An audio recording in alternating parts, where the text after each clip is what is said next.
The human mind functions like an engine that refuses to power down. It generates thought after thought, relentlessly churning through scenarios without pause.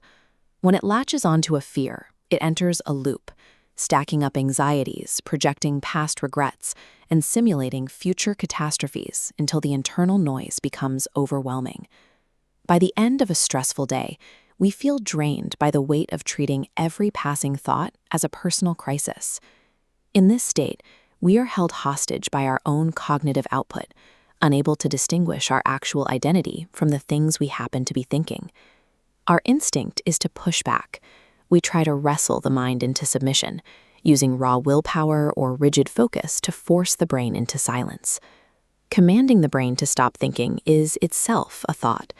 This creates a cycle of mental friction that only generates more noise. Fighting the mind on its own terms is a zero-sum game.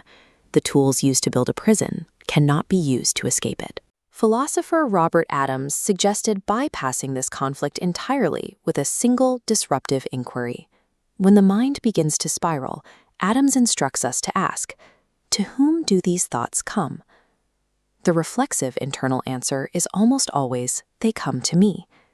This illustrates the distinction between the object, the passing thought, and the subject, the observer who witnesses it. During moments of anxiety, these two roles are fused together.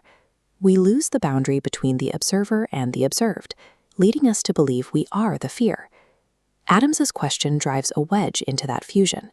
It forces a gap of awareness between the thought and the person noticing it. If you are the one watching the fear, you cannot be the thing you are watching. The observer and the observed are separate. This perspective shift moves you from being a participant in the chaos to becoming its witness.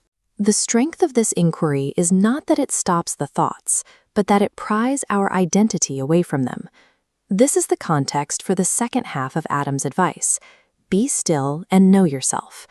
Stillness is a lack of identification with the mental noise, regardless of how much noise is present. Thoughts and fears continue to arise, but to the uncoupled mind, they are simply weather passing over a mountain. The storm moves, but the stone remains. Self-knowledge is the recognition of your role as the stable observer standing in the background of consciousness. Eventually, the mind will spiral again. An intrusive thought or a flash of worry will demand your full attention.